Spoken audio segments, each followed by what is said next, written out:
Assalamualaikum warahmatullahi wabarakatuh.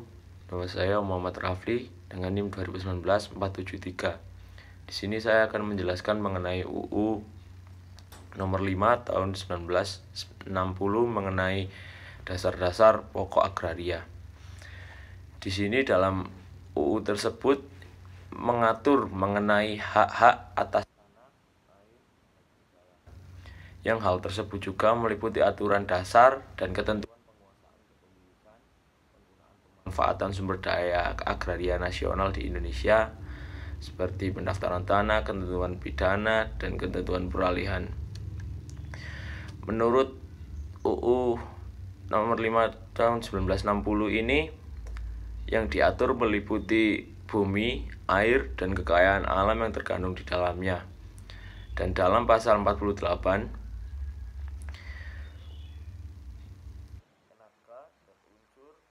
digunakan untuk usaha memperkembangkan kesuburan bumi serta kekayaan yang terkandung di dalamnya.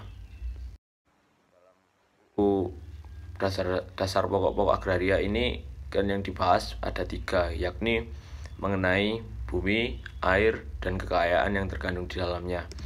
Jadi saya akan mentelaah satu persatu UU nomor 5 tahun 1960 ini apa yang dimaksud dengan bumi, air, dan kekayaan yang terkandung di dalamnya.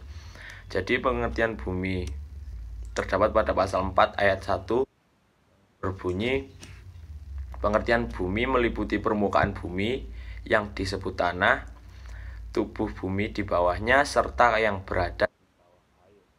Itu menurut pasal 1 ayat 4. Dan ada pengertian dari apa yang dimaksud dari air. Di sini pengertian air meliputi baik perairan, pedalaman maupun laut pada pasal 1 ayat 5. Dalam Undang-Undang nomor 11 tahun 1974 tentang pengairan, pengertian air tidak dipakai dalam arti yang seluas itu. Pengertiannya meliputi air yang terdapat yang terdapat di laut pada pasal 1 angka 3. Kemudian pada kekayaan alam, maksudnya adalah kekayaan alam yang terkandung disebut bahan-bahan galian, yakni unsur-unsur kimia, mineral-mineral, dan segala macam batuan, termasuk batuan-batuan mulia yang merupakan endapan-endapan alam menurut Undang-Undang nomor 11 tahun 1967. Kemudian kekayaan alam yang terkandung di dalam air adalah ikan, lain-lain kekayaan alam yang berada di dalam perairan, pedalaman, dan laut wilayah Indonesia. Kemudian ada tujuan dari Undang-Undang Pokok Agraria. Di sini tujuan dibuatnya Undang-Undang Pokok Agraria ini adalah yang pertama, meletakkan dasar-dasar bagi penyusunan hukum agraria nasional yang akan merupakan alat untuk membawakan kemakmuran, kebahagiaan, dan keadilan bagi negara dan rakyat, terutama rakyat tani dalam rangka yang adil dan makmur. Kemudian yang kedua, meletakkan dasar-dasar untuk mengadakan kesatuan dan kesederhanaan dalam hukum pertanahan. Dan yang terakhir, meletakkan dasar-dasar untuk memberikan kepastian hukum mengenai hak-hak atas tanah bagi rakyat seluruhnya. Kemudian di sini dalam Undang-Undang nomor 5 tahun 1960 juga mengatur mengenai hukum kehutanan yang mengatur hak atas penguasaan atas hutan dan hasil hutan. Dan kemudian juga membahas mengenai hukum tanah. Yang maksudnya di sini adalah dalam pengertian konteks agraria, tanah berarti permukaan bumi paling luar dimensi 2 dengan ukuran panjang dan lebar.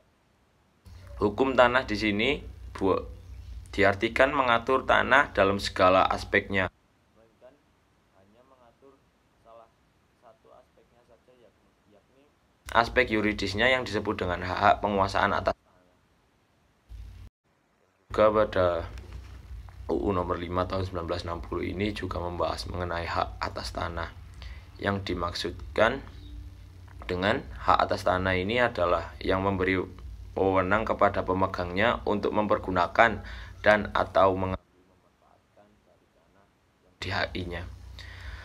Kemudian kepada pemegang hak atas tanah diberikan wewenang untuk mempergunakan tanah yang bersangkutan, demikian pula tubuh bumi, air serta ruang di atasnya sekedar diperlukan untuk kepentingan langsung yang berhubungan dengan penggunaan tanah itu dalam batas-batas menurut UU BA dan peraturan-peraturan hukum lain yang lebih tinggi.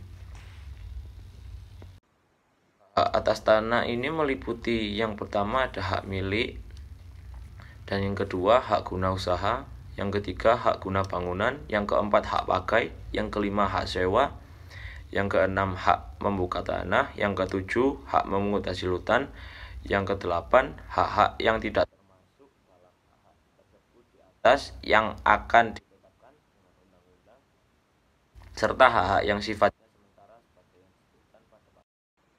Sekian penjelasan dari saya mengenai Undang-Undang Nomor 5 Tahun 1960 mengenai UU BA. Ada kurang lebihnya saya mohon maaf. Wabillahi taufiq wal hidayah. Wassalamualaikum warahmatullahi wabarakatuh.